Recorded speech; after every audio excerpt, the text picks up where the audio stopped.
I'd like to call the Wednesday, July 25th, 2018 council meeting to order at 6:02 p.m. This evening, we will have the invocation by Pastor Jeremy Upton, pastor of the City of Refuge Church, followed by the Pledge of Allegiance with Councilwoman Bailey.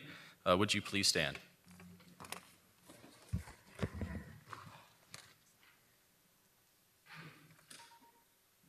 Let us pray. Father, I thank you for this opportunity to do publicly what I get to do privately. I ask, oh God, that you would bless each of these council members with special wisdom and discernment as they wade through the issues that are before them this evening. Father, I ask that you would assist them with necessary insight so that no political concerns, no selfish ambitions, no desires for selfishness stand in the way of them being able to seek justice, prosperity, and growth for our city. Allow them, oh God, to find creative solutions and adequate responses that benefit all of Homestead. Help them so that our city would lead this county and even our state in issues of progressive growth. Give us low rates of crime and healthy and well-adjusted families, and in these days and times, more civility among neighbors. Bless each of these council members as they have stepped away from homes and businesses and careers to attend to this business. God, as they take care of us and our city, would you bless them personally? Would you bless them physically? Would you bless them financially? Take care of all of their needs according to your riches and glory. So God, to guide tonight's meeting, the agenda items, each presenter that comes, every decision, so that cooperation and purpose and peace would abound tonight and in subsequent council meetings, that it might spill out into our streets, our neighborhoods, our schools, and our businesses, that your hand might continue to rest on Homestead as you lead us into your will. As you do that, we'll make sure you get all the praise. In Jesus' name, amen.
Thank you. Before we get to roll call, Councilwoman Bailey has asked for a point of personal privilege. Sorry. Can you hear me now? I just wanted to say this is the newest troop, and it's our only troop here in Homestead. These boys just were chartered by the American Legion by Post 43, and they're the only active troop right now in Homestead. So I just wanted to wish you guys the very best. Jason, thank you for your continued support with our youth, and best of luck.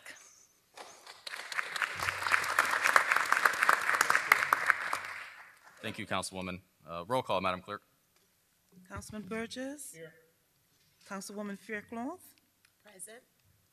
Councilman Roth. Here. Councilman Maldonado. Here. Councilwoman Bailey. Here.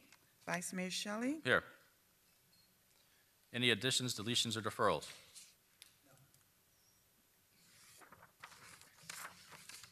City Attorney? Yes, one deferral. Tab 9, which is the ordinance dealing with medical marijuana, request a deferral to a date and time certain of the next council meeting on August 22nd at 6 p.m. Do I have a motion to defer the item until August 22nd? Do I have a second? Do I need a roll call vote, or can I do that by aye? Aye.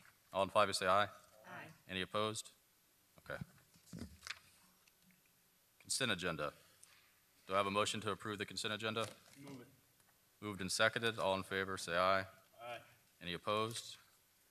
Public hearing.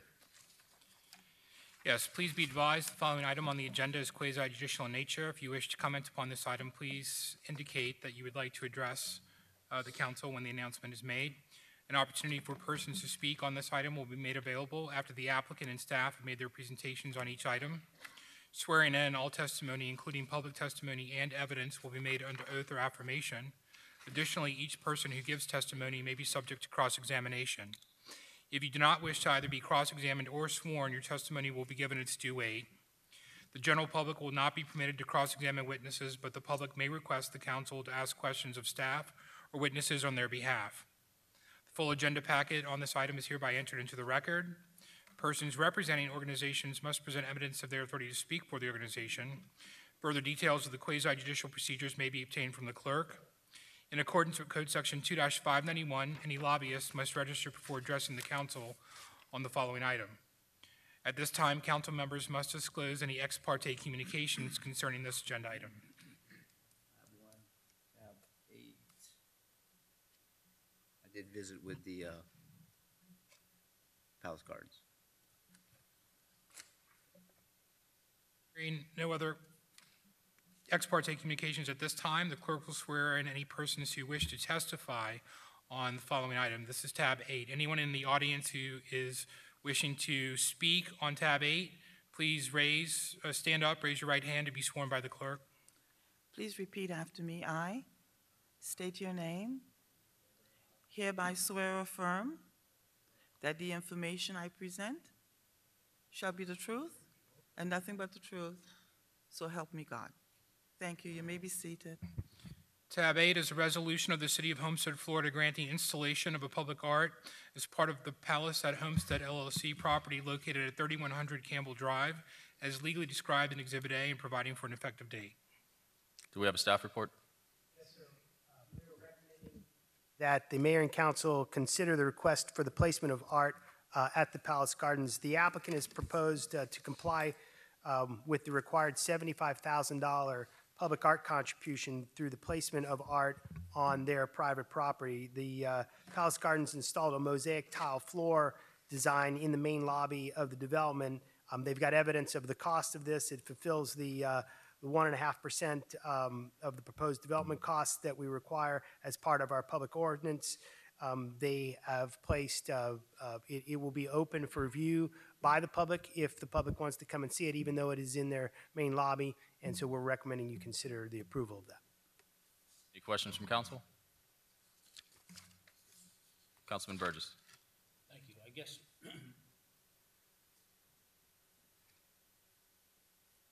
to staff, is the norm of a public arts in public places to be put into a private place where there's a guardhouse and stuff that people have to go through? Is that the intention of what the program is?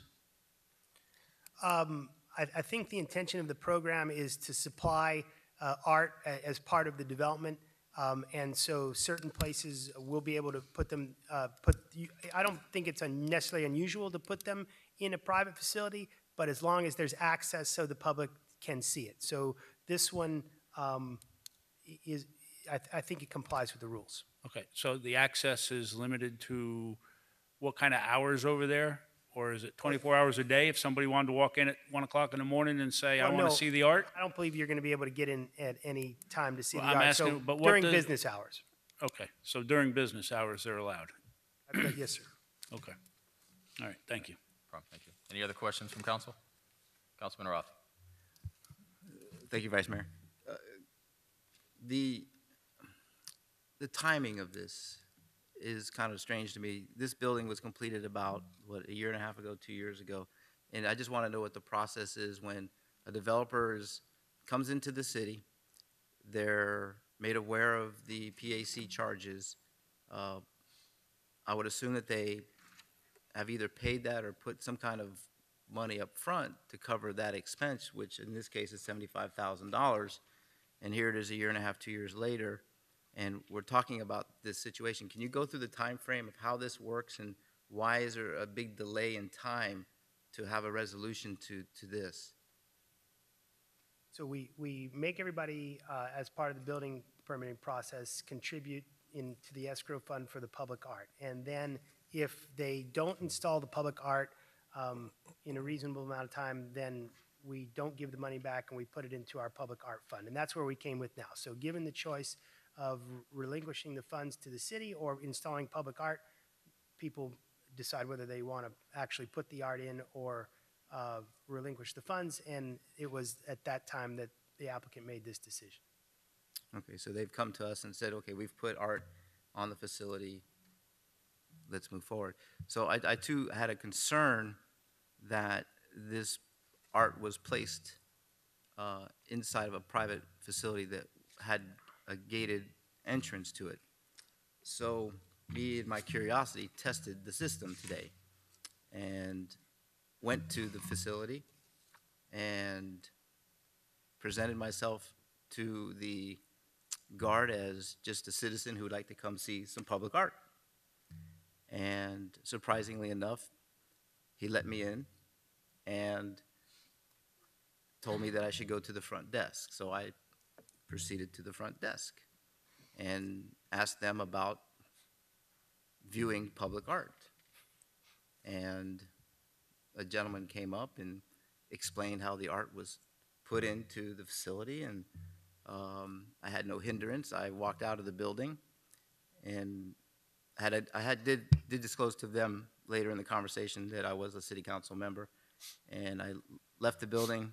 Someone else came out, asked if they could show me some more around the palace, and I said, well, what I'm really looking at is what would you do if somebody from the public came into your facility and asked to look at public art? And they actually gave me a tour saying that they would invite people in, because if you haven't been in the palace, it's a very beautiful, beautiful facility. And not only is the lobby and foyer beautiful, they have beautiful art throughout the facility. Tapestries in certain rooms. They even have an area where they've got pictures of Homestead today, old Homestead of the past.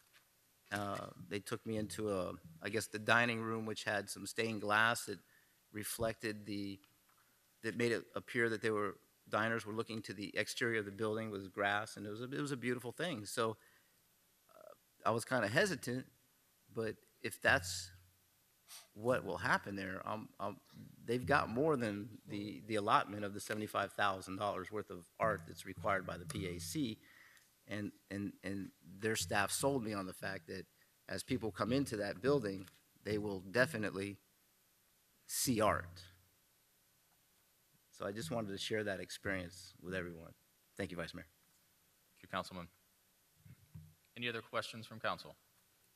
The applicant like to speak to the application? No? Okay. This is a public hearing. Anybody from the public would like to speak on this item? Open the public hearing.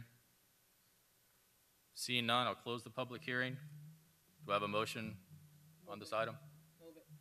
I'll second it. Moved and seconded. Roll call, Madam Clerk. Yes. Councilman Maldonado? Yes. Councilman Burgess? Councilman Roth? Yes.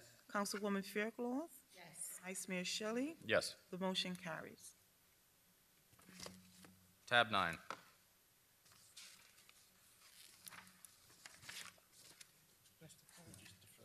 That's true. That's right.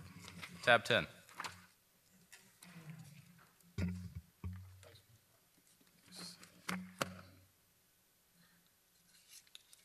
Yes. Moving on to tab 10. Tab 10 is the first reading of an ordinance of the City of Homestead, Florida, amending the city code by amending Chapter 16, Local Business Taxes and Business Regulations, Article 2, Local Business Tax Receipts, by modifying the regulations related to inspections for renewal of business tax receipts, providing for severability, providing for inclusion in the code, providing for conflicts, and providing for an effective date. This is first reading. Staff report. Yes, sir. We're recommending that the mayor and council approve the proposed ordinance to amend the city code in section 16-39, local business tax re-inspections.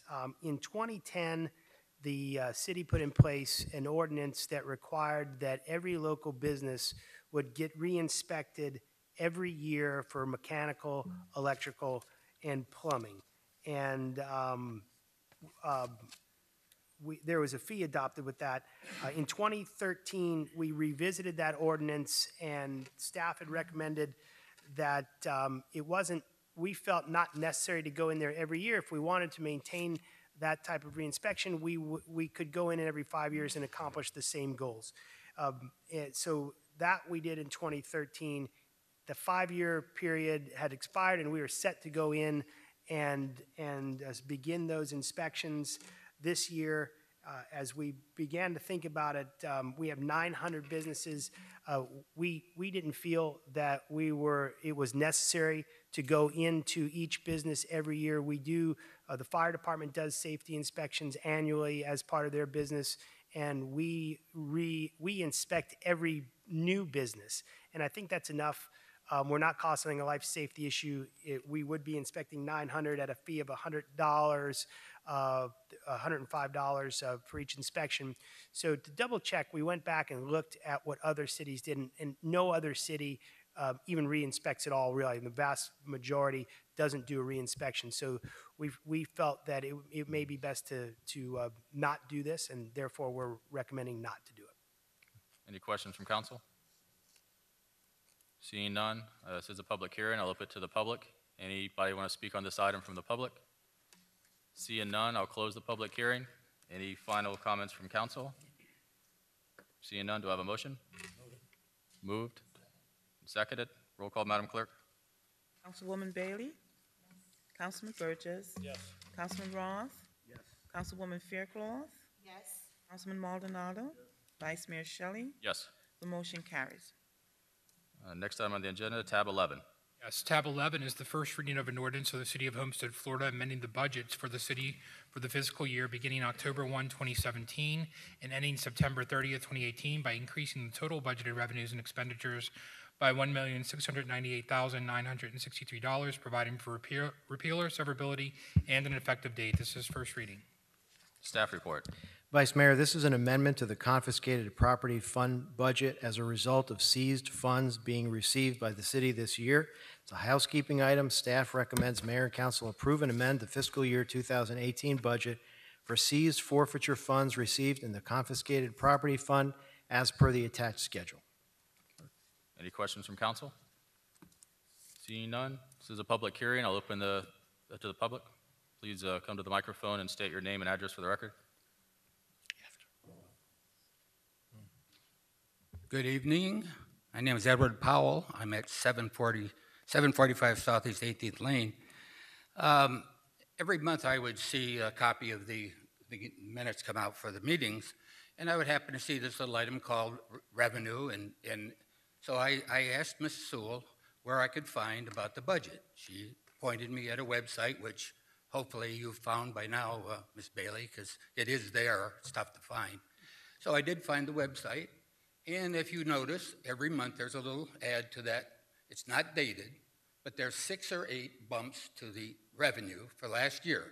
You approved the budget that we're referring to in October for $184,903.79. It gets bumped every month. Recently, it had $1 million bump to $241,144. And now you're going to bump it again, $1,698,963. Now, when I add those up and I divide that by the original budget that we approved from 2 council public meetings, it's been bumped 31.3%. Now, I can't figure out, when we've approved the budget last year for this year, where the 30% bump came from that we have to add to our revenue. I don't see it. Please help me find it. And how are we going to pay for it? Thank you. Thank you, Mr. Powell. Any additional public comments on this item?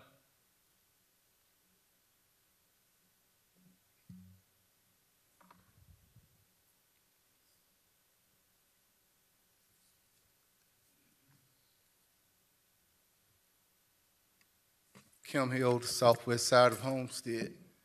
Once again, I concur with Mr. Powell. We witnessed several bumps to this budget. Now, once you put a budget out, that's a plan. And somehow we've learned this chicanery of how to increase everything by adding these amendments onto it. And you know that the public is not going to be here.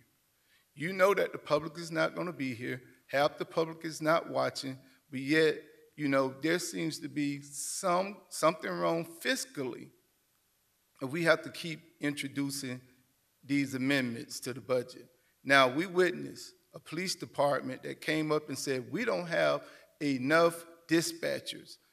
Now, that's an oversight. How do you not have enough dispatchers when you go into a budget hearing prior to you making the budget and all these things supposed to come out? Am I correct? Or is that just straight up mismanagement? And you saying that you went 2 years without enough dispatchers and then you can't come in and you slide on down and you add money? That's just one particular item that I'm bringing out. There have been several. Now, when we come up here and we ask about body cameras and saving people's lives and adding transparency, no one can say anything. You can't talk about money. You can't do anything. But right now, you can play the games on the public. And I worked in government before, and I've always saw this happen. That is one trick in politics, where you come up with a budget and you don't adhere to it, and you know that the public would not be aware of it and they would not participate, and you just slide on up and add millions of dollars more. Thank you very much. Thank you. Any additional public comment on this item? Seeing none, I'll close the public comment. Just for clarification, Mr. Manager and Carlos, I mean, this is an item where these monies didn't exist at the time the budget was adopted. These are monies that we received as part of forfeiture because our police department had participated in that type of engagement, which then made it available, which is now why we're putting it in, because it just now became available. Is that correct on this particular item?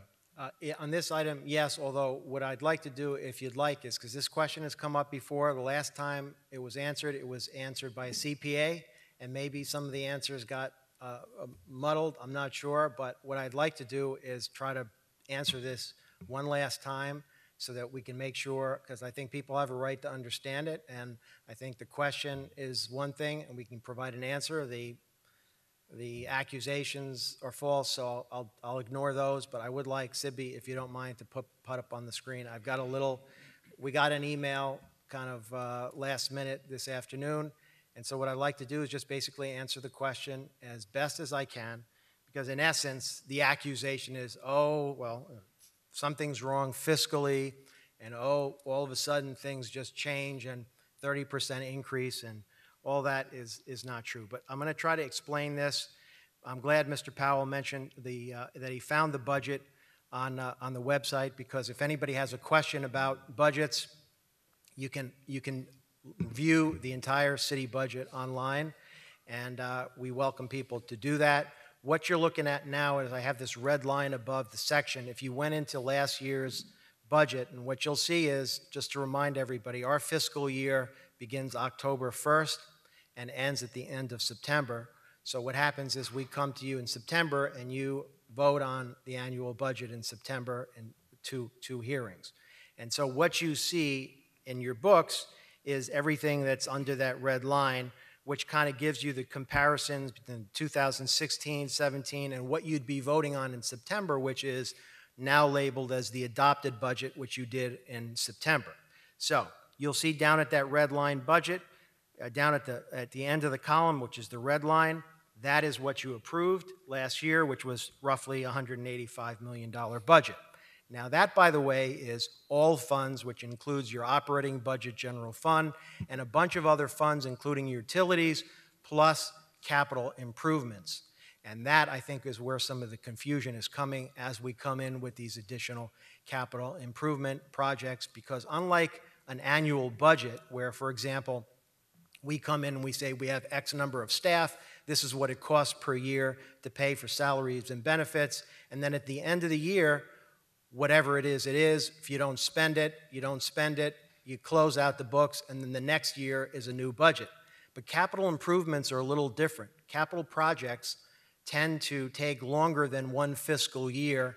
Many of the larger projects take longer than one fiscal year to complete. So for example, a parking garage, by the time you conceive of it, by the time you go out and try to find the funds, you start designing it, getting it to 100% construction drawings, you go out to bid, you get a private funder, they have to get their financing. There's usually a good period of time from the time that you have a general estimate of what your project is going to cost to the time you start spending money.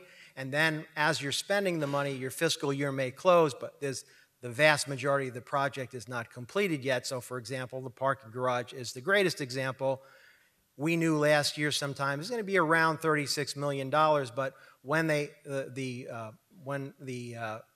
construction crew and the partner were able to close on their finance and start the construction, that was yet an unknown. So what they do for capital projects, which I'll show you down there, when you adopted your budget last September, and we asked you for the $185 million, you were working from your 2017 adjusted budget. Your 2017 budget was $253 million. So what you see here in orange is we came to you in September and your 2017 budget was $253 million, and we said to you, we'd like you to approve a budget of $184 million, almost $185 million. And we didn't wave the flag, oh, look, we reduced your budget, aren't we great? It's almost a 30% reduction in budget. Look how much we cut the budget. The reason we didn't do that is because if you look all the way down there on that line item, and this you can find in your budget, you'll see in your 2017 adjusted budget, there was an estimate of almost $37 million in there for the parking garage. And then when we came to you and we said, would you adopt the 2018 budget, you'll see instead of that $37 million carrying over, there's a dash, which means basically no money is budgeted at this time until we know the status of the capital project, and then we come to you with an amended budget. So the reason you go from 253 to 184 in September is because you'll see in the budget certain dashes that the previous year there was money, which were capital projects, but then we don't carry them over until we have a real understanding of what the expense is, and then we ask you for permission to spend the money. And so that brings you then to your amendments. And along the way this year, as the accusation was, oh, you don't know what you're doing, oh, you're raising all this money, oh, 30% more, actually, what you vote on tonight, if you vote on it and you add up all the amendments that you did during this current year, your amended budget will be $242 million, which when compared to the 2017 adjusted budget is less, because your 2017 adjusted budget was $253 million. So you're not 30% more, you're actually less right now. Now, of course, there's other capital projects involved here that may end up coming in for amendments, but there's no surprises or no disorganization there, because when we do and introduce the budget in September, we also go through an extensive packet of anticipated capital projects. And we identify the funding sources, and in some cases we say to be programmed, which means we're out there seeking outside funds. In the case of the parking garage, we weren't coming to you and saying, oh, please amend the budget so we can hit the taxpayers with more taxes. We basically had revenue that came in from transportation funds through a bond, a bond that we did, and that's how we're using, that's how we're paying for the parking garage.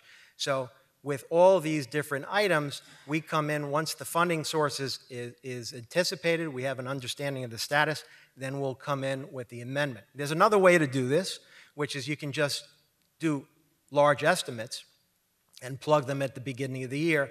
The city's practice here has been not to do it that way, but rather to get an understanding, do we have a realistic idea of when this is going to be spent, or do we come in with real numbers at the time? And here's a great example, because it has been Mr. Powell, so it's a good way to remind everybody. He keeps coming in. How much is the Cyberry? How much is the Cyberry? And each time we say, we're negotiating with the contractor. We don't know yet what the final number was going to be. We're still lining up our funding sources. So once we have a definite idea of what that Cyberry is, if we're able to identify those funding sources, if we can secure this, there's a lot of ifs there, then we come to you with the whole spreadsheet, identifying all the funding sources, and ultimately a budget amendment, and you'll see these numbers change. That doesn't change the bottom line of where we were last year, which is we did not raise the mill rate last year, which is now, Carlos, what, 8 years? So 8 years, 7 years? How many years has it been? 7 years with no mill rate increase, and on tonight's agenda is yet another no rate increase for the mill rate. So my point is this. What you're doing tonight is one more amendment from the others, because we folded in the parking garage, and if you'll see, in 2017, the parking garage number was almost 37 million. That was the estimate. Then we came in with an amendment and said, okay, they've spent some. What we need to budget is 34 plus million, almost 35. That bumped up your adopted budget. And now there's one more piece, which is new revenues that came in, about roughly 1.7 million. Now, this is not a capital project. This is something else. This is, which we discussed at the last year's budget season. Police officers are out there making arrests, and along comes somebody with illegal cash or drugs or things of value, and normally it occurs either just with our police officers or as part of a task force.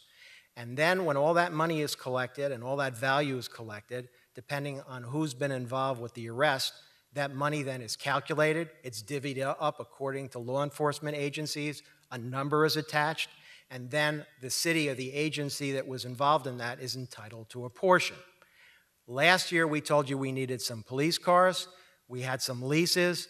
We said, we're likely going to be paying for this with confiscated property funds, forfeiture money, which, by the way, has to be used for law enforcement purposes. They needed the cars, and what we said was, we'd like to use the confiscated property money, but we don't know when it's coming in yet. So the worst case scenario is we'll use fund balance if the money doesn't come in, but if it does come in, we will fold it into the budget, which comes in the form of a budget amendment, and then that's how we pay for the cars. And so what you see tonight is when you add that 1.7 million, you can see for the budget that you adopted last September, there's a dash, nothing. The previous year was 473,000 because that money had come in. And so now what we're doing is we're saying, okay, now this money has come in. By the way, it doesn't come from the taxpayers. You're not raising any money. How are you going to pay for it? I don't even understand the question, because how are you going to pay for what? Free money came in as a consequence of police officers chasing bad guys, and we were able to achieve these funds through these mechanisms that allow us to receive these funds. And so that line item now goes from a dash, which is 0, to now 1.7 million. We didn't go to the taxpayers and ask for that 1.7. The money came in. So you have an option. You can not take the money, not amend the budget and say, no, thank you. We don't want the 1.7 million. We're just going to send it away because somebody may say at a council meeting, oh, look, they're amending the budget again. There's something wrong fiscally. That's what I know, that's what I identify as a phrase called cheap shot. Cheap shot. So your option here is don't accept $1.7 million of free money. Don't buy the police cars that we need. Draw it out of fund balance so that it comes directly from the taxpayer, or use drug money to pay for it. That is your option. That's what's happening here. I understand for some who have a good-natured question and don't understand it, and I think it's fair for us to explain it. The second piece, I didn't really understand the cheap shot, and I guess I'll just take it from where it came. Thank you, City Manager. Any questions for council? Any additional comments? I did have one question. So I know when we started, or I was elected probably 8 years or so ago, we were at one time averaging a pretty large number for confiscated properties.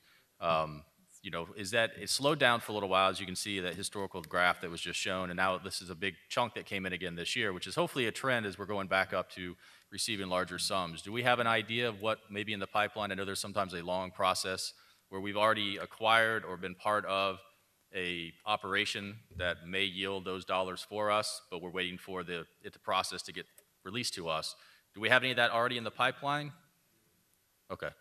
And so does it look like we're going to start receiving some additional dollars again in larger sums? In the near future. Okay. We don't know how much it's going to be, how long it's going to take, because a lot of the federal dollars and Which is a great answer, by the way, and now you can better understand the snapshot in time is, as we're producing the budget and we propose it to you, if it's that answer, that's going to be a dash. And when that money comes in, then we come to you and say, may we please have the money and fold it into the budget. And by the way, you have every right to say, no, tell them, no, thank you, we don't want the $1.7 million. So thank you, and that was just a question. I was just curious about where we were on the trend, because for a while there, they had been less, but I think it's great. I know that we use this for our law enforcement officers. I know our law enforcement agencies are heavily involved with working with other law enforcement to remove the drugs and other contraband from the streets, so keep up the good work. Councilman Maldonado. Thank you. Just a question for the chief, and I know it's, I know the answer, but I'd like for it to be on the record. This money that comes in, it goes into our force. Do we use it for equipment, cars? How is it being spent?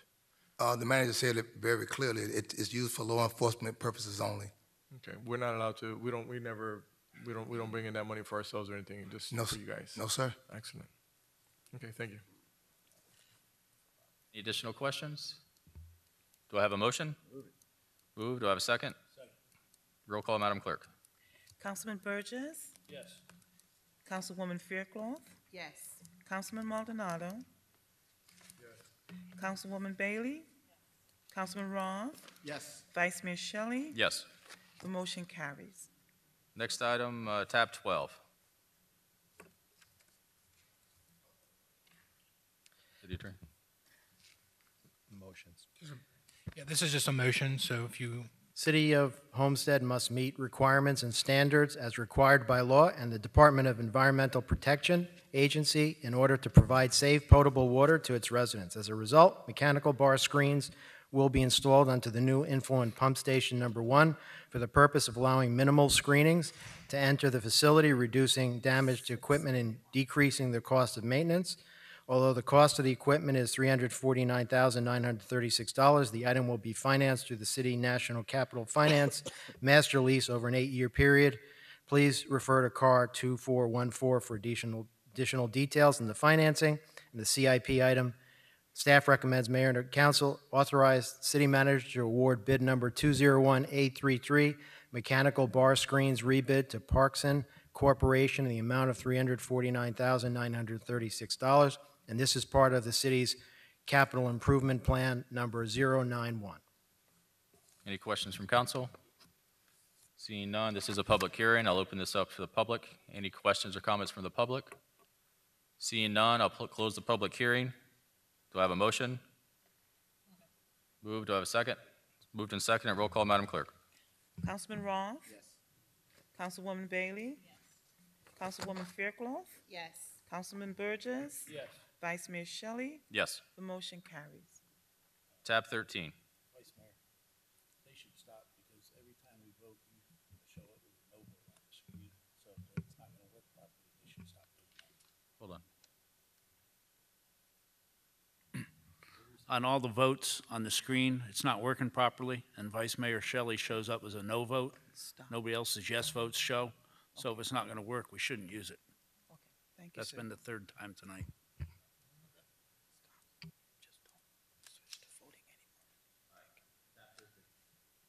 yes, tab 13, it's a resolution of the City Council of the City of Homestead, Florida, adopting and authorizing the submission of the fiscal year 2018-2019 Community Development Block Grant Action Plan and Community Development Block Grant 5-Year Consolidated Plan to the United States Department of Housing and Urban Development for approval, establishing a budget for Community Development Block Grant funds, providing for implementation, and providing for an effective date. Staff report. The Community Development Block Grant Program regulations require that entitlement communities prepare a 5-year consolidated plan for the purpose of assessing their affordable housing and community development needs and market conditions, and to make data-driven evidence-based investment decisions. The consolidated planning process serves as a framework for community-wide dialogue to identify housing and community development priorities. The annual action plan is also prepared as part of the planning process in order to identify projects that will be funded during program year 2018-19. Both of the documents must be submitted electronically to the Housing and Urban Development Miami Field Office by August 15, 2018. Staff recommends Mayor and Council approve the resolution for the CDBG 5-year consolidated plan for fiscal years 2018 through 2022, and the annual action plan for fiscal year 2018-19. Any questions from council? Seeing none. This is a public hearing. I'll open it up to the public. Any questions or comment from the public? Please come to the podium and state your name and address for the record. Would you like me to state who I am again? Edward Powell, 745 Southeast 18th Lane. Mr. Gretz, thank you for that compliment. I really appreciate it. And in fact, you're one of the few people that will answer my emails, and I thank you for that. Although you cherry-pick what parts you like to answer, that's still okay. I don't mind that. I don't get them from anybody else. I copy everybody here. I've copied the mayor. Mr. Powell, do you have a comment about this item, the CDBG, that we just read? That is part of it, yes. Okay, go ahead. In the paper, your favorite local paper, Larry, South Dayton News Leader, I don't read it, hopefully, you have the action plan. Now, how many people actually know what this action plan is? Well, I happen to read it, and let me read it. Section 108, repayment loan, $260,000, a repayment loan. I happen to see that number on another log somewhere. I think something had to do with the garage or cyber library. Then we got cyber library construction, the infrastructure, $207,700. Cyber library. Roby George Park pool restoration, sounds good to me, $40,000. Lockers and restrooms, $45,000, sounds good to me.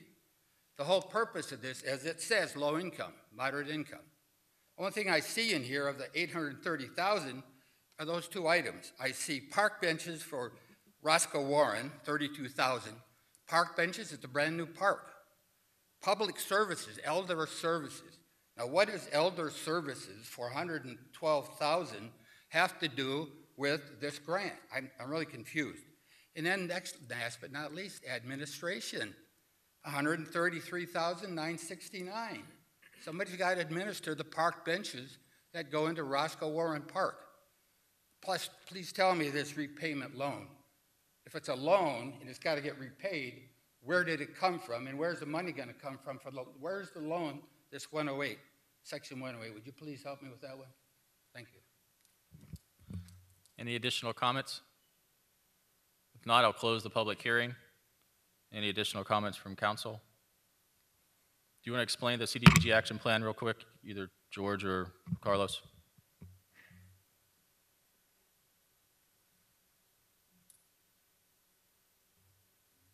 Go ahead. Good evening.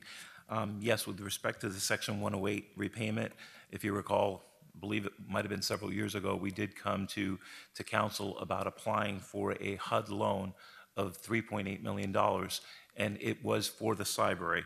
Basically, the funds were to always be repaid from the entitlement monies that we received from CDBG on an annual basis. So that is estimated at $260,000 per year. The other $207,705, we requested for HUD if we could allocate, from the next 2 entitlement years, if we could allocate some additional funds for the library, and they agreed as long as it didn't exceed a certain amount, and that we could do it this year and next year.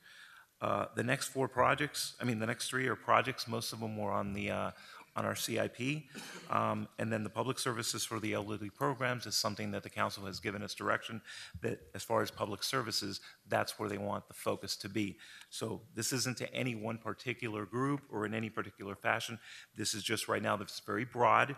We know that Councilman Fairclough has, directed us that the next time that we go out for this, that we be very specific as to the items we want. Right now, this is just broad. It's public services for elderly program. And the administration, we always budget at least anywhere between 15 and 20% of the program for the administration of this. And it's primarily because we need the guidance in order to do all this and make sure that we're following the rules and that we don't get written up and that we don't have to return any monies. Usually what will happen is that that administration money isn't always used up, and then we come back to you a year or 2 years later and say we've got surplus funds. A lot of times that's where it comes from. But at this time, this is the action plan that's before you. And one thing to be clear about is that on the issue of any type project on that list that's funded by HUD, there has to be a showing that it will somehow service a certain income level. So all of that is vetted through them, and they don't approve any of that until you can show that that's what happens. And then also in terms of the 108 loan, what we're doing, like all these other line items, just like new market tax credits, is we're trying to grab as much federal funding as we can, because if we're able to achieve the objective of the Cyberry, that Cyberry will serve a significant amount of the people that will service will be low income. And so that's why HUD would allow a project like that. And also, it enables us to do projects without having to go to the property taxpayer and ask them for more tax dollars in order to do that. Thank you for the clarification. Any additional final comments? Councilwoman Faircloth. Yes. Thank you, Vice Mayor. If I can just clarify with elderly services, and this is something that I have been advocating for years and have received the support from this board. Currently, there are programs and services provided at the William Dickinson Community Center, but on the southwest side, there aren't any services provided to that stakeholder group. So there's a gap in services with which we provide to elderly in this community. So through this grant, this will level the playing field and provide some services to the elderly in this community, particularly to those in the Southwest who aren't privy to those services at the William Dickinson Community Center. Thank you, Councilwoman. Do I have a motion? Do I have a second? Roll call, Madam Clerk. Councilwoman Bailey? Yes. Councilman Maldonado? Yes. Councilman Ross? Yes. Councilman Burgess? Yes. Councilwoman Faircloth? Yes. Vice Mayor Shelley? Yes. The motion carries. Next item, tab 14. Yes, tab 14 is resolution of the City Council of the City of Homestead, Florida, repealing the Citizen Participation Plan adopted on April 17, 2013, approving a new Citizen Participation Plan in compliance with applicable federal law, providing for implementation and providing for an effective date. Staff report. The United States Department of Housing and Urban Development requires that the 5-year consolidated plan for each entitlement agency adopt a Citizens Participation Plan.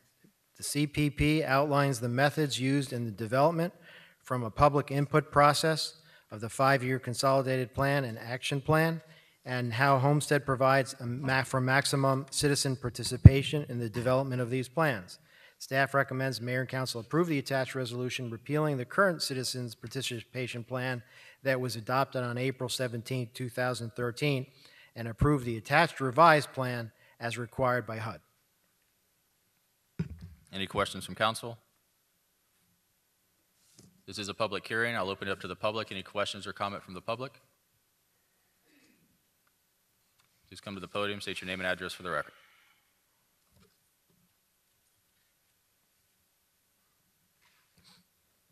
When you speak about participation and for citizens, I would like for you all to take in consideration. Matter of fact, don't take it in consideration. Make the change. When you invite the public down to participate in these things, you have to be able to understand, Ms. Bailey, your community is a low-income community, majority of it. They go to work.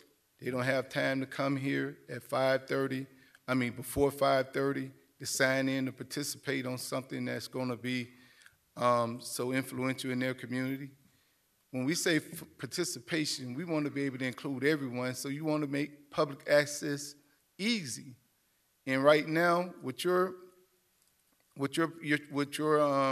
way that you all have citizens participate, they have to come in before 5:30 to sign up. Then they have to wait all the way to the end of a meeting. Now, Mr. Gretzer, you always saying democracy. Well, this is one of the ways that you curb democracy. We don't have a newspaper that's easily accessible and that's going to be objectable to city government. Matter of fact, most of the time you all pay the newspaper. Their number one revenue is the advertisements that you use, so it's a bias. So what I'm saying is, in a true democracy, we need to be able to make this process accessible to our citizens, and what you all have now doesn't do that. 5:30, I mean, they have to come in at in the daytime before to sign up, and then have to wait all day and go back home and take care of their children, especially in your area, Ms. Bailey. So let's take care of that when we're talking about full participation.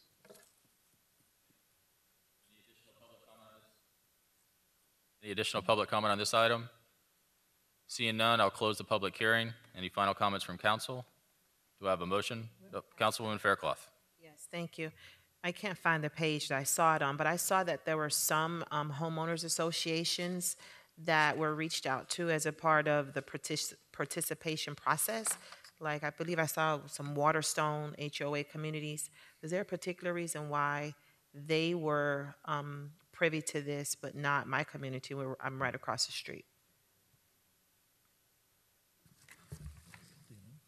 What's the difference between Waterstone and Oasis? Sorry, I'm going to defer to our consultant who put together the process for the CDBG. Phil Gonod at PMG Associates. We were the consultant to complete the plans.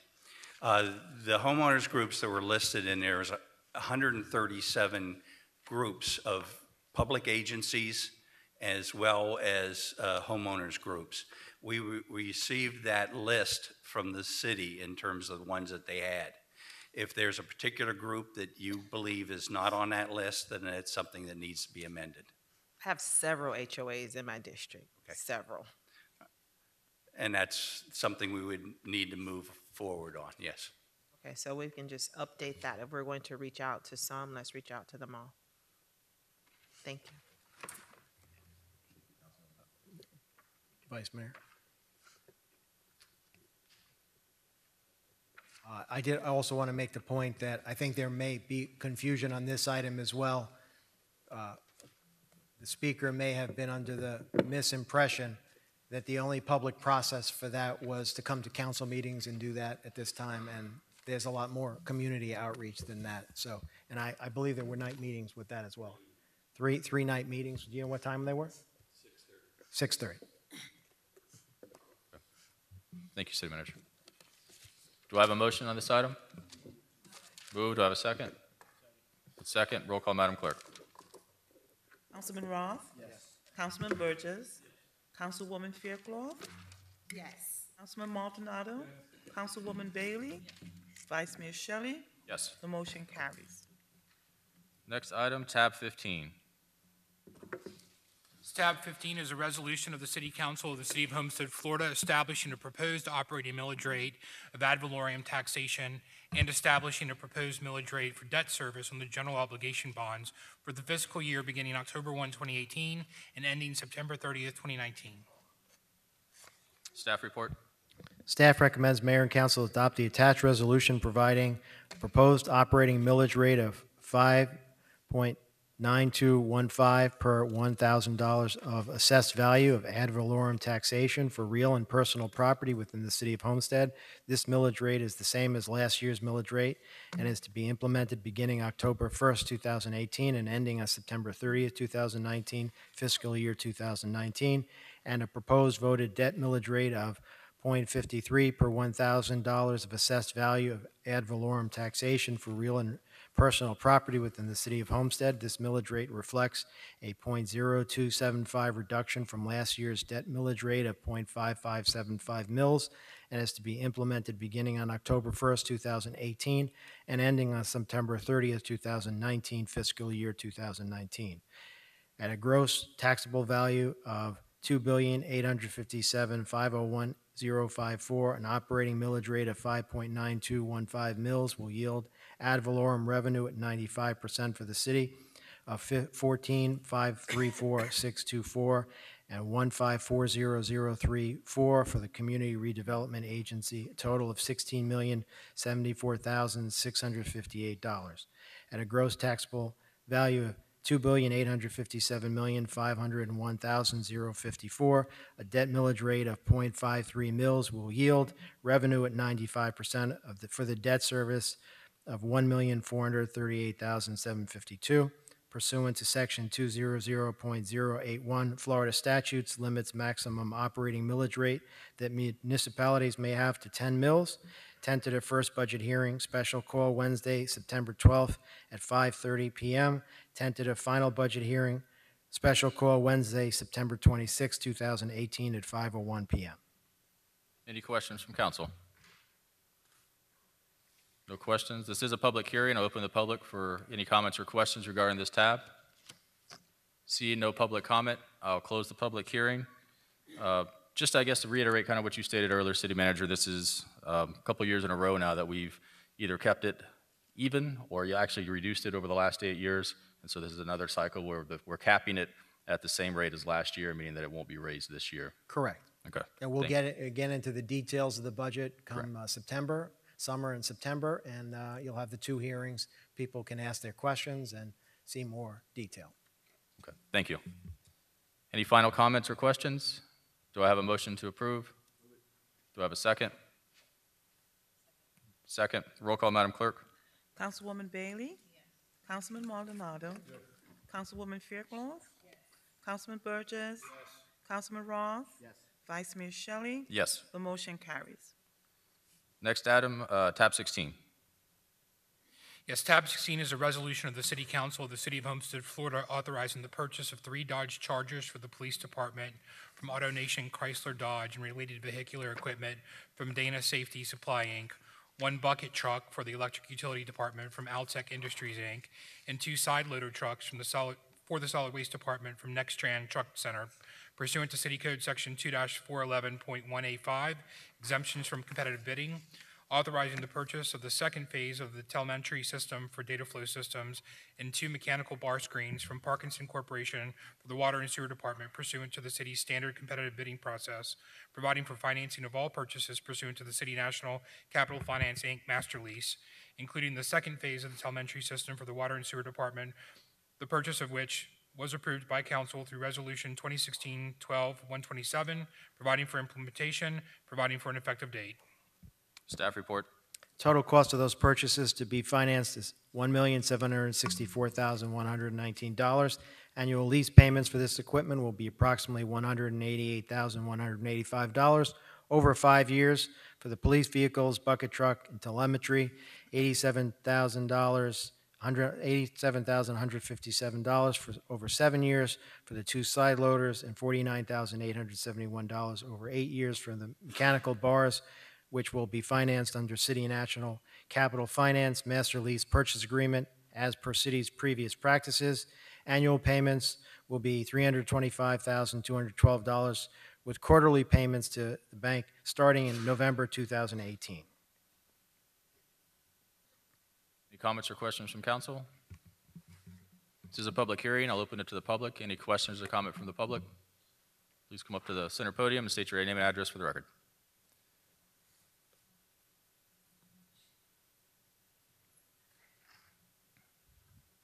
Kim Hill, Southwest Side. How you doing, Mr. Gressel? Let me inform you, I am a citizen. So any questions that I have about anything pertaining to a budget, I can ask it. And I don't expect the comment of, I'm taking a cheap shot at you. You know, you're questioning my integrity. Mr. Hill? When it comes to that. Let me. Keep it to the subject matter. He works for me. He works for me. Now, the thing about this, Ms. Bailey, and Mr. Gressel, I want to ask you too, how does it benefit the public when you say exempt from competitive bidding? We know that we live in we always go out and shop for the best price. So when I see an exemption from competitive bidding, it raises an alarm to me. So tell me, how do we benefit from something that's going to cost, what, 1.7 million or so? How much did it cost? But anyway, competitive bidding. How do the public, benefit from being exempt from competitive bidding?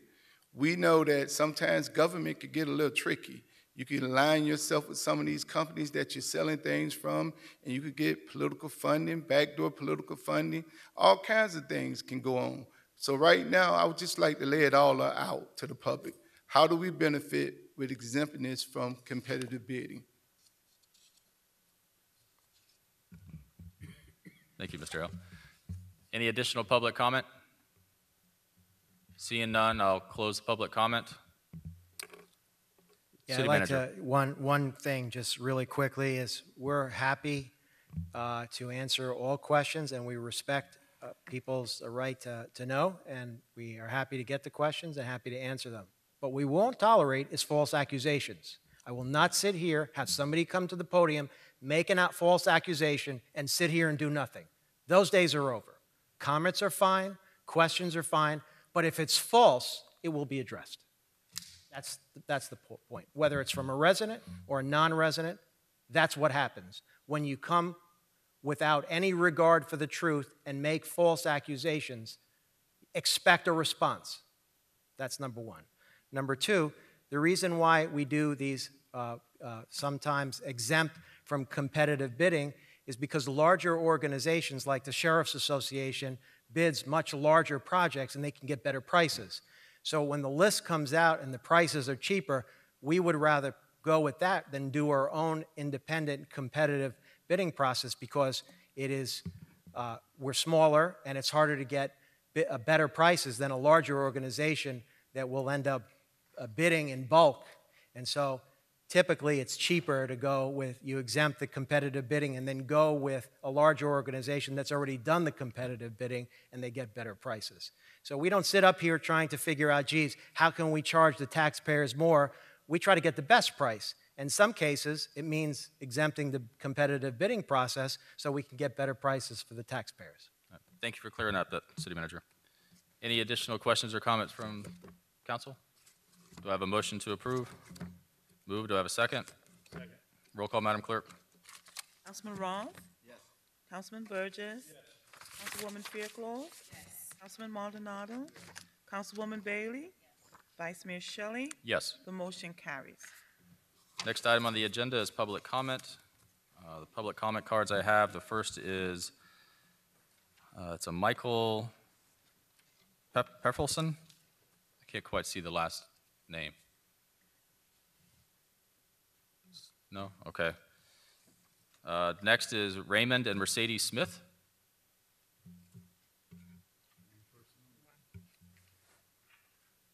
Well, state your name and address for the record, please. Only one at a time. Only one person at a time can come up.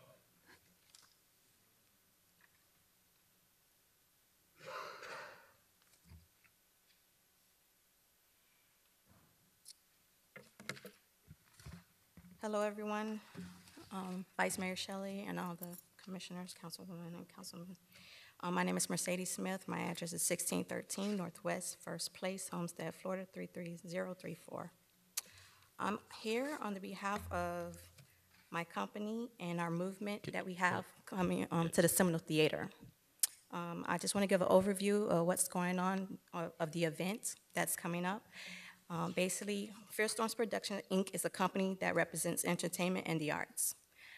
And we strive to look for raw, natural talent and to help promote that talent or brand, thus giving our youth and adults a chance to accomplish their dreams. Our vision is to help our local businesses and the community, starting with Homestead. Homestead has been our home for years, and we have realized that great things can happen here. We understand that you're doing the showbiz cinema here, but right now we don't have any entertainment to keep the youth off the streets, to keep them occupied. So me and my husband, we just did an event at the Seminole Theater on July 11th. And our movement is to stop the violence and put into the arts. So we're here just basically seeing if we can get any support or know anybody on the Seminole board to get this process started for September 29th. This is when the day of the show will begin.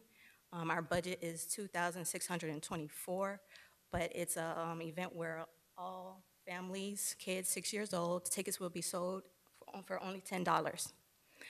Basically, we're just here to brighten up the community more, just, get everybody to come together and start having Homestead. Because I've been talking to the community and other parents and stuff, and they're like, it's nothing here. We're always going somewhere further up to enjoy ourselves. So we're putting together this event, and we're just seeing if there's anybody to support donations. We're not a nonprofit, but we're our profit. But just anybody, anything you can do to, help this process start. Perfect. Thank you.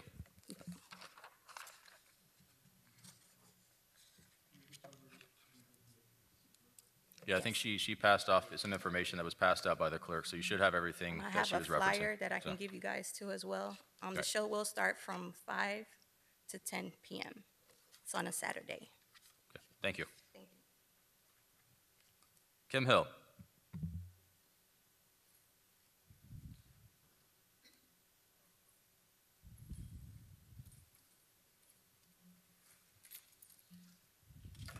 Kim Hill.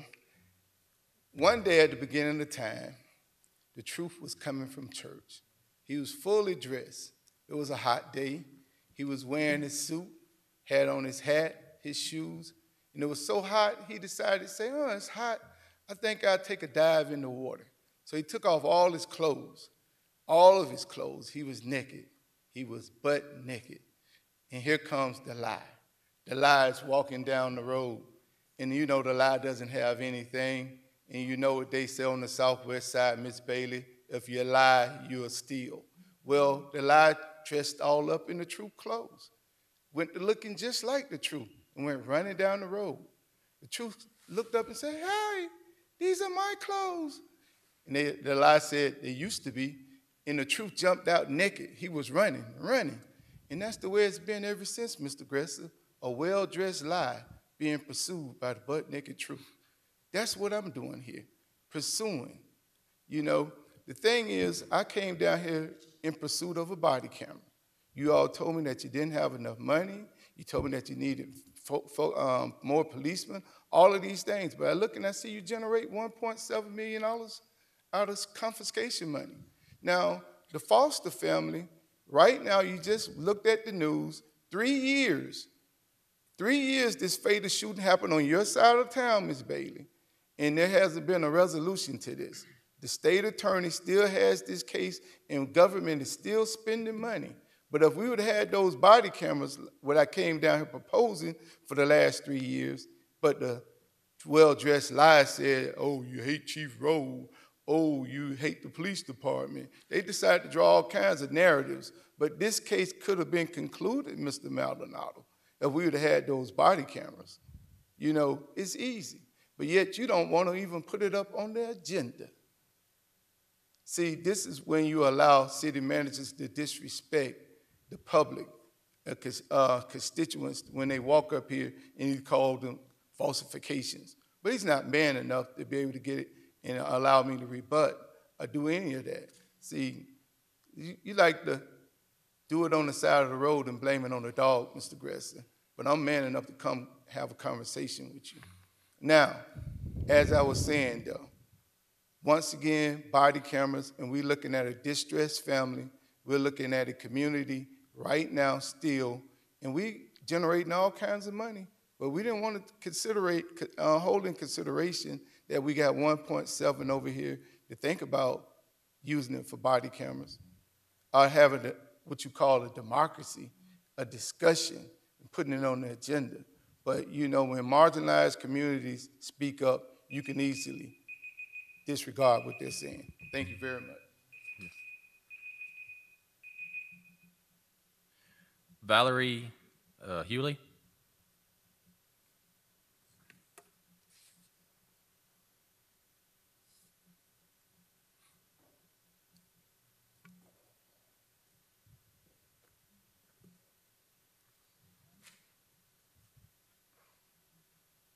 Please state your name and address for the record, please. Good evening.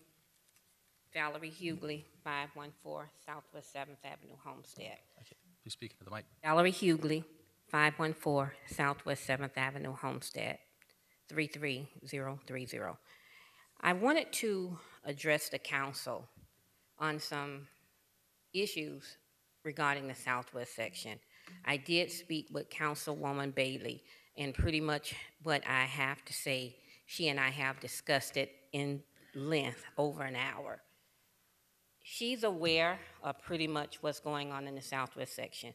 I don't have a proposal physically to give you guys, but I did send it to each one of you guys' email. And my first concern is that I just found out recently that the city of Homestead Southwest section, based in 1913, the Southwest section was called Tatum Colored Town or something of that nature. I would like to propose the commission to change that name to the City of Homestead Historical Southwest District. That's one of my main concerns why I'm here. I would like to have that name removed and changed to a historical district, Southwest District of Homestead. I also noted on the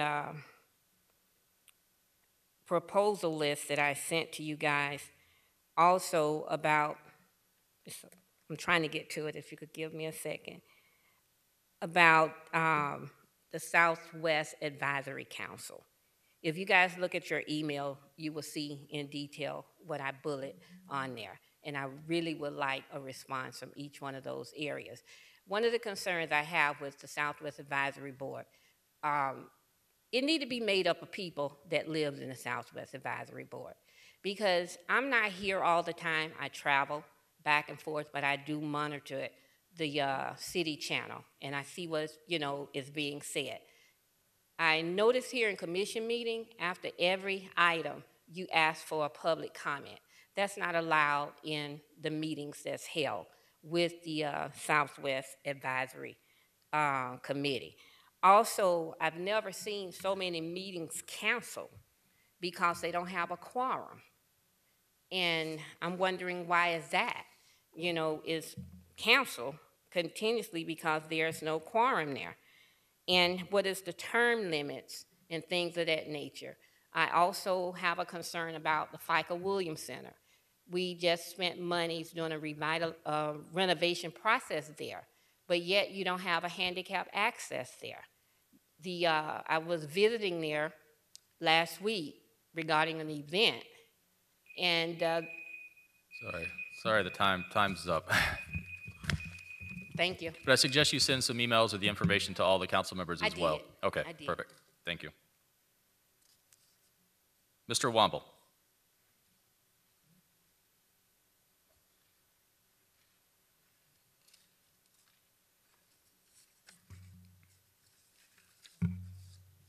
Good evening, council. Good evening, citizens, city employees. It's a very exciting time of the year for me. Of course, I'm on vacation, but I also get the opportunity to help a lot of young men and young women on to the next phase in their life. I have the opportunity to make recommendations for jobs.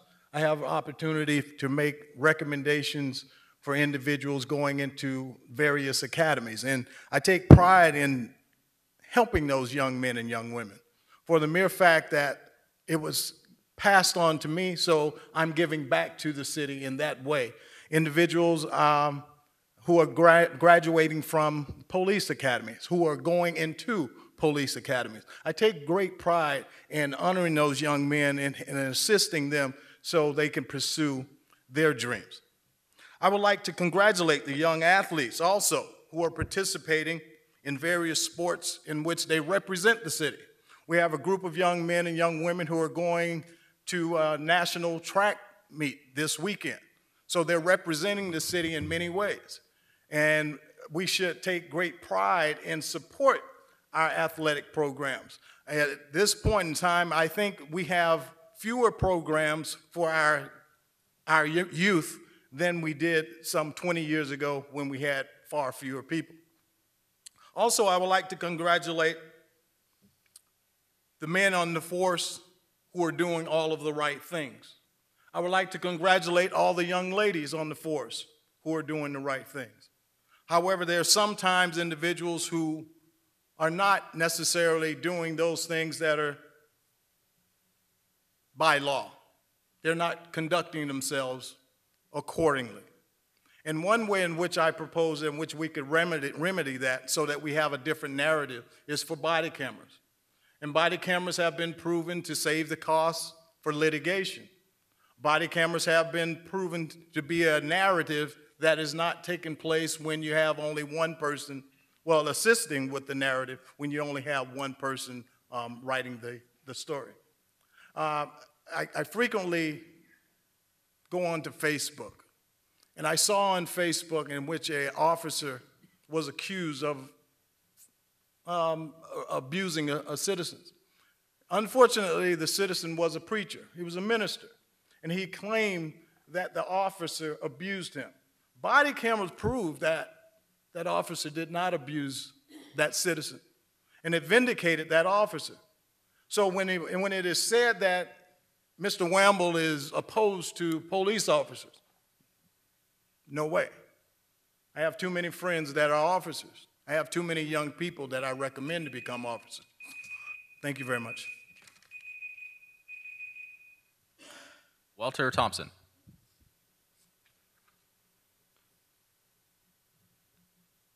Please state your name and address for the record. It's Walter Thompson, 605 Southwest 14th Street.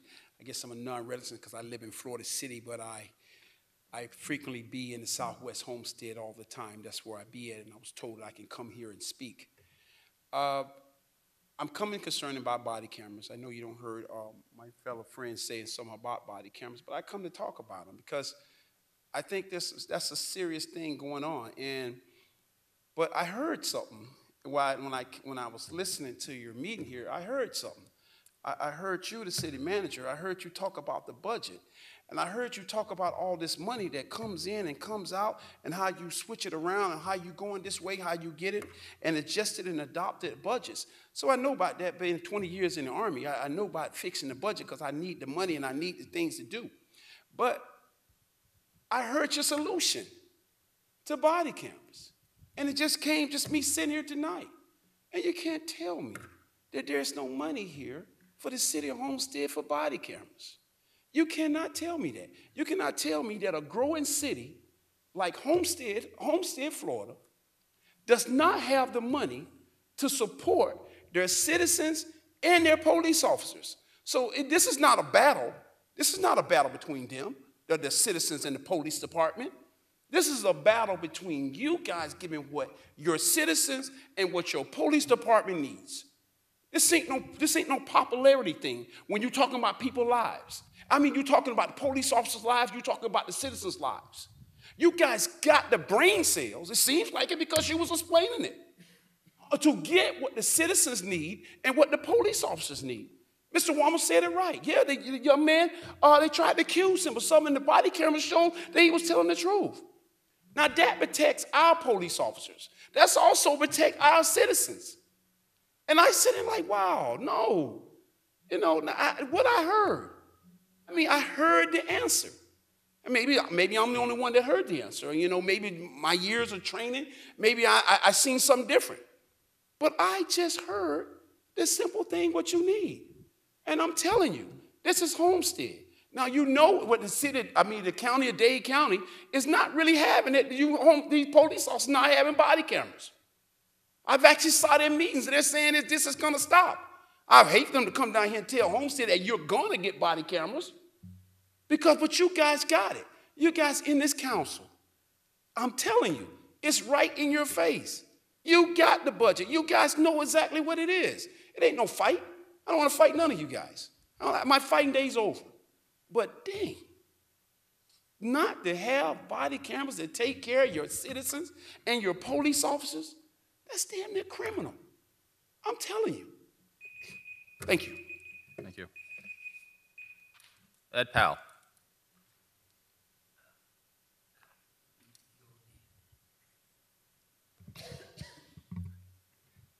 3 months ago, I stood Please- up here please and state your I name. talked Ed. about our decorum policy. Ed, please Excuse me. name and address for the record. Again? You like it again? Yes, Edward because Powell, each part of the section is 740 different. Southeast 18th Lane. 3 months ago, I questioned this decorum policy and our First Amendment right to be up here. Well, I don't know if you read the paper, but if you don't, they call this Miami Herald, South Miami's mayor shut down an appointment at meetings. He now faces an investigation. First Amendment right, okay? Another one. Have you all heard of Fane Lozman? Well, he happens to be representing himself pro se against the city of Riviera Beach, where he was arrested for trying to talk at a public meeting like this. Okay, guess what? It's the second time he's gone to the Supreme Court and he's won both cases.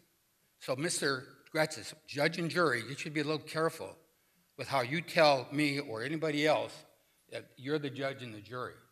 What's a truth and what's a lie isn't for you to decide, okay? You're not judge and jury. So thank you for the comment. And also, folks, I would like to work with you guys. I would love to have you work with me. I don't get any answers of my emails. Would you like me to put sugar on my request? I spent 12 years in this podium with planning and zoning. Mr. Shelley and I started together. I have a concern for this city, and I don't get anything from you guys. Mr. Burgess, I have never gotten emails from him in 8 years. You know what I did? I got 2 from him. One was, I don't get involved in your politics.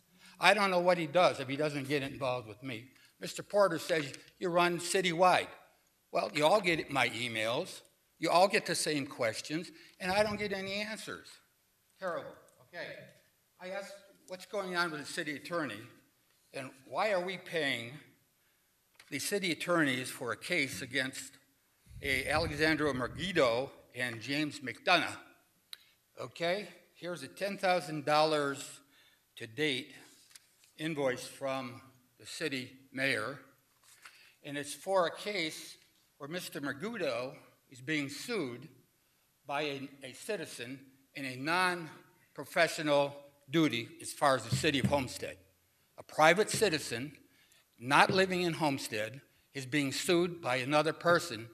Why is it that I am paying our attorneys to defend Mr. Margito? Right, it's already up to $10,000, and they haven't even gotten into depositions yet of the McDonoughs. Now, who authorized me in the city to pay the attorneys to represent Mr. Margito? Who did that? Who authorized that?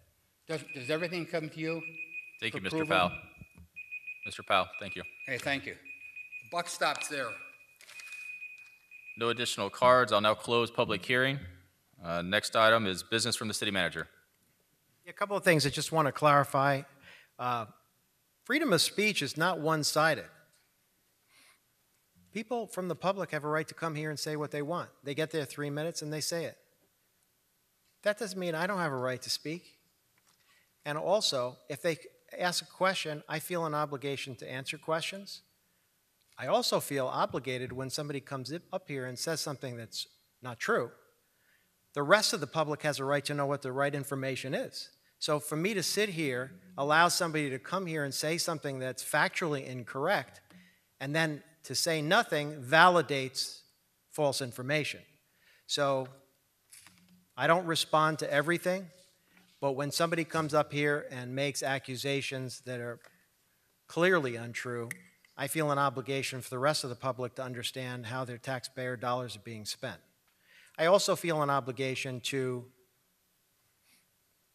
answer the questions, which is why I do as best as I can, although sometimes people don't like the answer, in which case that's totally their right to not like the answer, not to agree.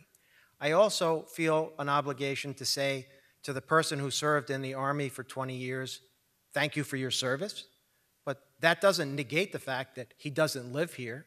I don't know whether he went to his Florida City Commission and asked them for body cameras there, but I certainly would encourage him to do that as well. That would be fair.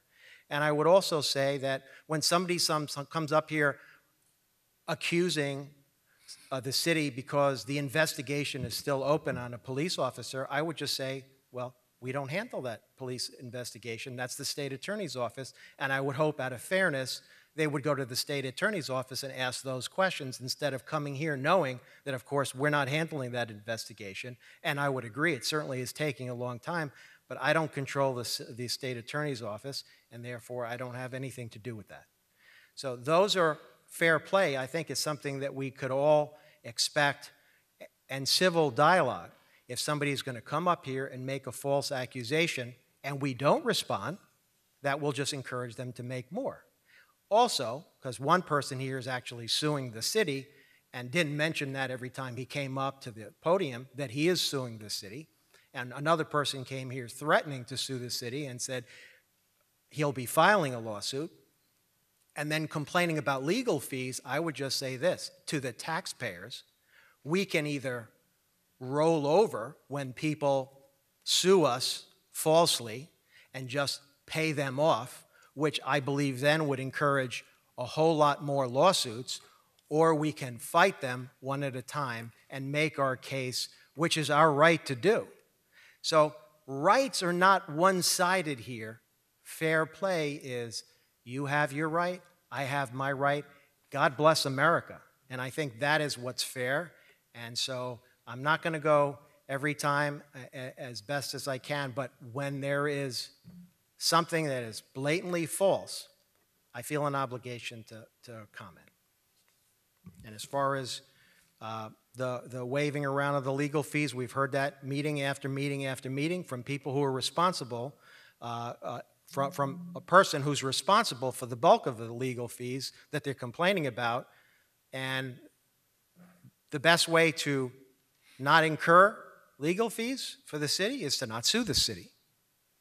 And by the way, when our lawyers win their cases, they don't come up to the podium and then explain how they were wrong in filing their lawsuit and being apologetic for wasting the taxpayers' money. Instead, they just go on their merry way with another thing. And so it's important for the public from time to time to understand the facts, and that's what we do here. Business from the city attorney. Nothing at this time. Okay. Reports from mayor and council. Councilwoman Bailey. Okay. Councilman Roth. Thank you, Vice Mayor. I just want to send a special thank you out to our community who last week helped lift the life of Isaac Lipscomb, who was involved in a tragic car accident back in 2016. With the efforts of our community, Isaac is right now competing in Indiana at a national competition. And I just wanted to say thank you to the community that stepped up. We were able to raise $3,000 to send Isaac to Indiana with a support team, his coach, his mom, and get him the necessary needs that he needed to compete in the junior national competition. You know, this community, when put to task, really and truly cares about each other. And it showed that in 1 week, we were able to lift the life of Isaac Lipscomb. Now, I failed to mention that in the car accident where 2 of his friends died, Isaac survived the accident but is paralyzed from the waist down. So the competition that he's competing in this weekend is a competition for athletes that are challenged physically.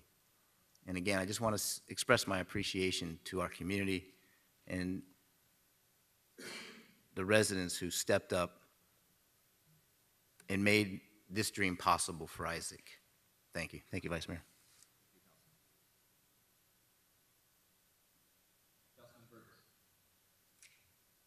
Thank you, Vice Mayor. And yes, that's a great story that we've got, Larry, so thank you very much for bringing that out.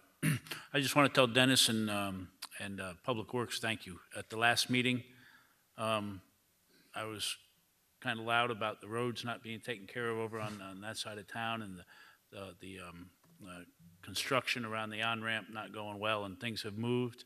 And I just want to say thank you for your efforts. I know that you were on top of them. You weren't here at the last meeting, and it was relayed to you, but I want to thank you for your efforts and your continuing efforts, as today we found another dangerous situation over there that they rectified right away. So thank you for that, and thank you for all your hard work. And that's it, Vice Mayor. Thank you. Thank you, Councilman. Councilwoman Faircloth. Thank you, Vice Mayor. I just wanted to give an update on the Safe Schools Act. As we approach the opening of schools, our superintendent of schools has been indicating that he would like an officer at each school. So originally, the school district received $10 million. $2 million will go to charter schools. $8 million will go to the school district. Of those $8 million, $6 million, as of recently as today, $6 million will be allocated to municipalities. Originally, the ask from the superintendent was for the municipalities to invest in hiring the officers. But today, agenda item, I believe E14, was passed by the school district to allocate the funding to municipalities to have the officers staff the schools. Now, the percentage of that $6 million that municipalities will receive is based on the schools that require an officer. I believe we have 5 schools that don't have police officers. So the percentage that we will potentially receive will be as a result of the 5 schools needing officers. A memorandum of understanding has been emailed to our attorneys. The police department has a copy of it. They are asking the municipalities to look at that memorandum of understanding, provide them feedback on what you can deliver and what you cannot deliver, with the understanding that there are some items that are non-negotiable as it relates to the training, because the officers are now working with students and the tasers, and we don't want any of those types of issues. So Chief and Colonel, as soon as you can, and the attorneys, to look at that memorandum of understanding and communicate back to the school district so that they have enough time to be able to provide these officers to staff these schools full-time for a first day of school. As a liaison to the Education Committee, we've been asked, what is the city doing to support Senate Bill 7026, which is this Safety School Act? And since we didn't have the funds to be able to staff these officers, the district will be providing the funds. So we need to make sure that we stay on top of it to ensure that our schools get staffed to a police officer for the opening of schools. Thank you, Vice Mayor. Thank you, Councilwoman. Hold on. Do you have something related to that? Yes. Councilman Burgess. I know the League of Cities has been working on this for a while also, and going back and forth. And there was some language, and I hadn't seen the final product today, but do you know if they struck out the language where the municipality would be responsible for everything that could happen? If there was something to happen at the school, it's my understanding that that municipality, because they've placed an officer there, would have been responsible for any and all actions, not the school district and that. And I was wondering if any of that has been struck out, and what the status of that one. I know that was a big sticking point with a lot of municipalities. Well, Jordan Leonard, the president of the Florida League of Cities, he was there at the meeting today. Miami-Dade League of Cities. He was there today, and he referenced that, as well as Mayor Sid from Miami Lakes. And those are the recommendations that the Miami-Dade County Public School District would like to hear, so that they can strike out that language for, I think they said sovereign immunity or something like that. So he did reference that today, and that is something that they're going to consider. So that is still being considered. Okay. Yes. I just wanted to make, I didn't sure. I knew that we had been working on it. They had done a poll of every municipality within the county. The league, Miami-Dade County League had, and we've been working with them, and I was just making sure that, seeing if any of their concerns had been taken up today. So thank you. Thank you. Thank you. And on that same topic, is there any way to get kind of like a summary memo or email that kind of goes out to all of us to get us up to speed? Because I don't know, we're not all quite as well versed as kind of how this is playing out. So it'd be good just maybe to send us something to get us kind of where we are, what it looks like, and what it might mean, just in case this comes before us at some point in the future. We're all prepared and ready for it. So. Councilman Maldonado. Thank you, Vice Mayor. Just one issue that I brought up to Parks Dennis Maytan not too long ago. I noticed recently, I guess that it's been brought up to my attention, that we have those large dump truck or rock trucks that are carrying rocks. I've noticed that many of them are kind of leaving their debris behind, and I think I mean, they're working outside of within our, I guess, our boundaries, within their own property rights, but they are crossing within our communities, and I'm not sure how much time and effort Dennis's team is putting into this, but it's obviously costing us time and money for what I believe is negligence on their behalf. Just recently, I know that, and I guess this goes throughout the county wherever these trucks are, but those rocks then do jump up and damage vehicles, and I've seen that happen as well. So have we addressed this at some point on a policy level? Is that something that we could look into? Because I think that one of the areas that's really affected is really wherever those rock quarries are. And I'm aware that I remember we have spoken recently about possibly a cement type of or another kind of area of business like that that's going to be carrying those type of rock loads might be coming into the city. So policy-wise, are we able to do anything? Have we done anything? Have we had this discussion in the past to the manager?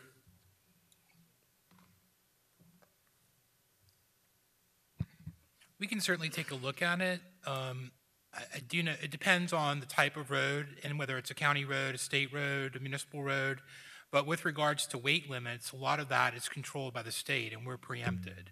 So we can certainly take a look at those, but I think we'll find that we're preempted from weight restrictions. Now, with respect to the types of businesses, I think we can get with you more specifically and flesh out exactly if it's hauling, loading. I mean, that may be within the realm of zoning regulations in which we can allow or not allow. I mean, generally, those types of heavy industrial uses are industrial and are limited to those districts.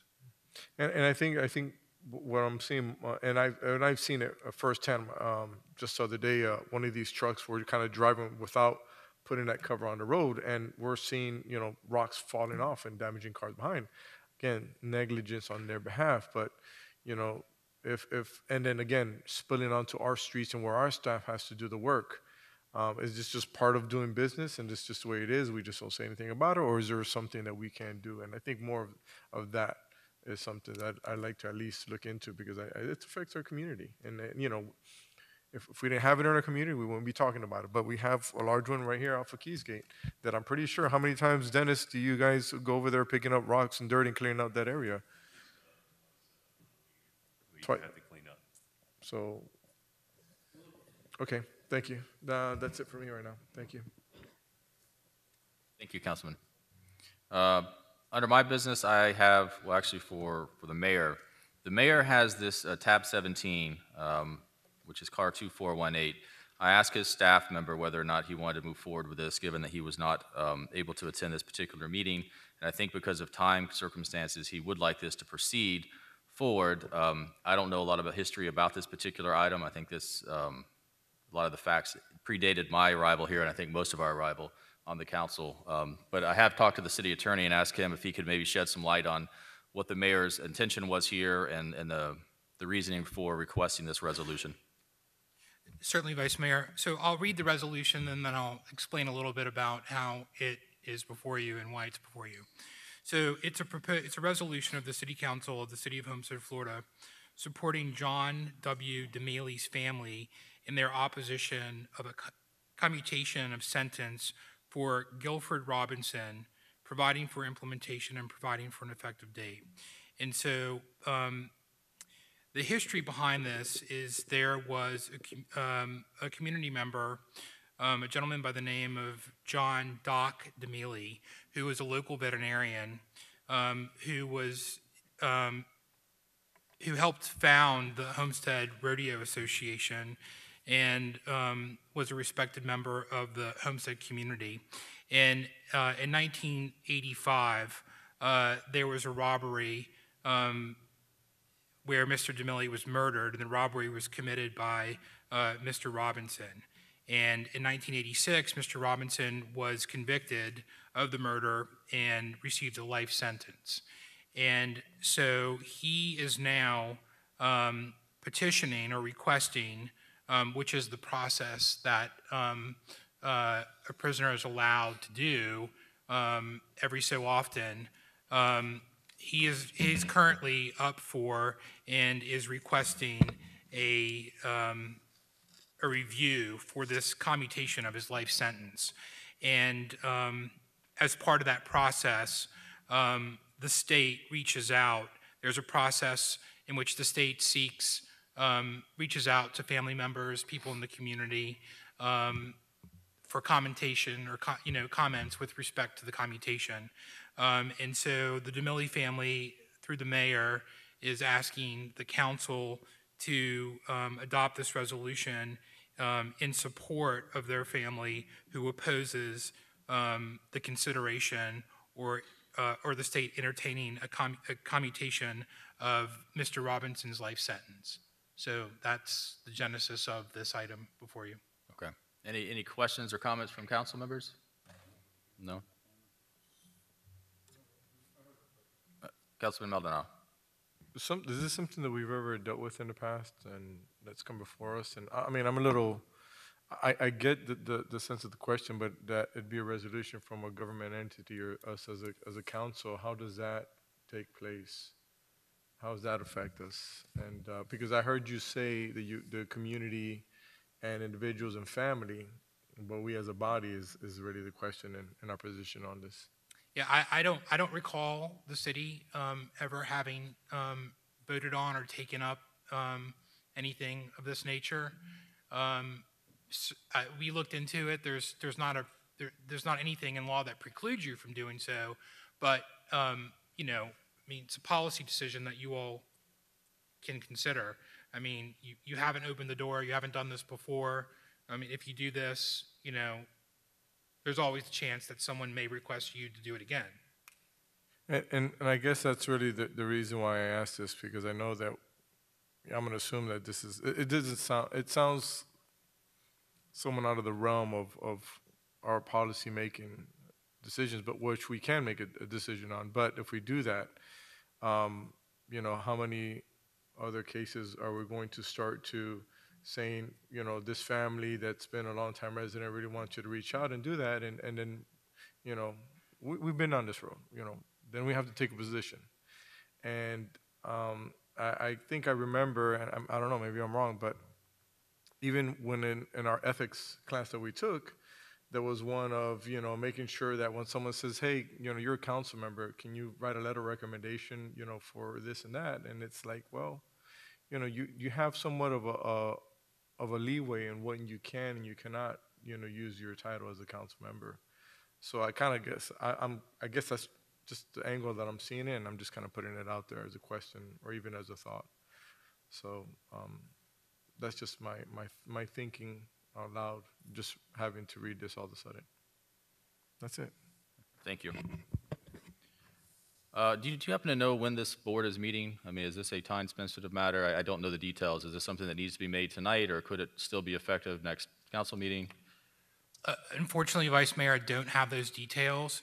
I just looked online tonight to see if I could find any of those details, but I don't think there's any specification or specified time frame that I'm aware of with respect to when this action will occur. I mean, the very first thing that has to happen in the process is that someone who's in prison, who has a sentence and serving time, has to first file this request.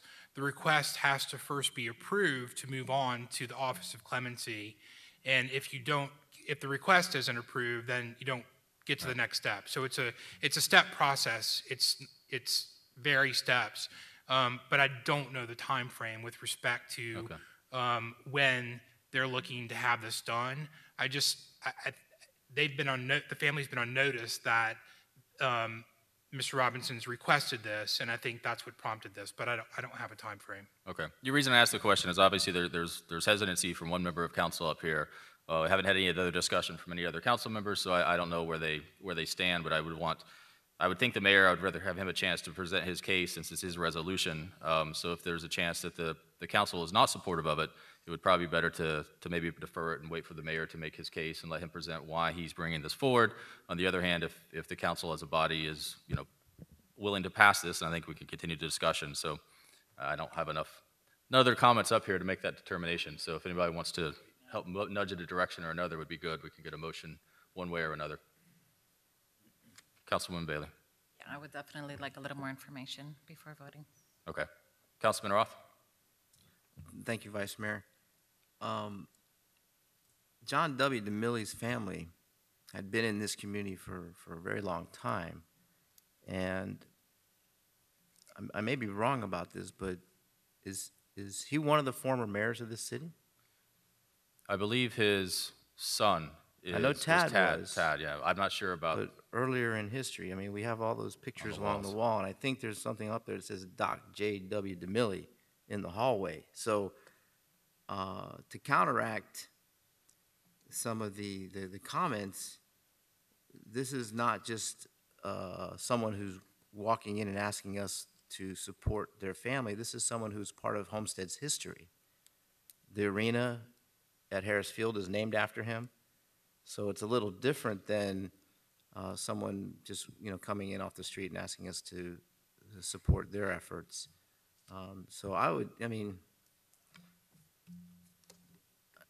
don't know if other cities or other counties or other municipalities have supported these things, but I know of others that have come up, maybe not in front of us, but national petitions have been done. I think there was a photographer down in the Keys has lost his daughter at a softball game in Georgia, and he's always advocating to keep that person in jail for the heinous crime that he caused on his daughter, which she was never even found. So I'd like some more information, but I don't know that it's that big of a challenge to support someone's family who's been a part of the Homestead history for many, many, many years. Thank you. Thank you, Councilman. Councilman Maldonado. Yeah, again, just to answer that concern or question, the DeMille family is a very well-known, recognized, and historical, family. We're thankful for their contribution in this community, and we know they recognize them. But this is nothing personal. This is just a policy decision. I'm taking all emotions and out of that, and I'm just trying to look at it as as a policymaker. Even though it's a historical, well-known family, it's still an individual, and we're making a decision for an individual. And not to take anything from that, but does that make someone an extra special case? And it makes it difficult. I just feel I feel difficult. For me, it's a difficult decision because I try not to put any rank on somebody. I just take it for face value what it is, and so. No disrespect to the family, and I understand their history. I just think, I'm just looking maybe for not only for us as a policymaker today, but our policymakers in the future. Is this something that we do? If it's a common thing and it's being done all across America and everyone's okay with it, have at it. But, again, that's just my thought, my concern. So just for the record, thank you. Thank you. Councilwoman Faircloth. Yes, thank you, Vice Mayor. I think it's very tragic what happened to Dr. DeMille. He has played a very integral role in the city of Homestead.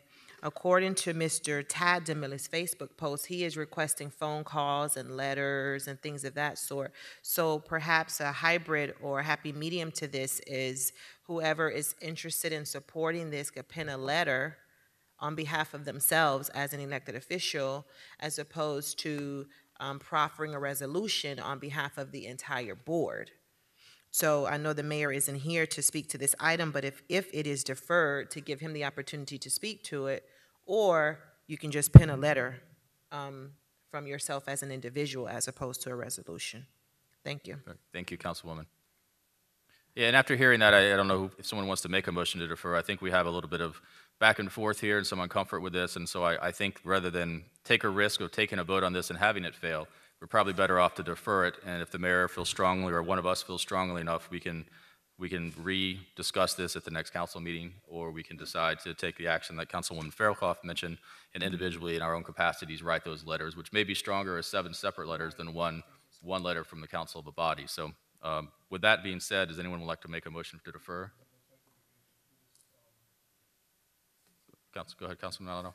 if we have to make a motion, so if we do have to, then I'll go ahead and make the motion to defer the item in order for the mayor to bring it up and just get a better, and give time for everyone else to also get a little bit more information in regards to this. Perfect. Do I have Make a motion to defer. Do I have a second on that motion? Second. Councilwoman Bailey seconds. Now, because we're deferring it, City Attorney, it's a public hearing. Do I need to go ahead and open it up to the public, or I can go ahead and defer it without the public hearing? At this juncture, since it's going to be deferred, there's no need for public comment. It'll come back, and then Right. there'll be opportunity for the public to comment at that point. Okay, perfect. So motion and a second. All in favor, say aye. Aye. Any opposed? All right, motion deferred, or the matter's deferred. Tab 17's been deferred. The other item here is committee members removed from Public Art Committee. You aware of this?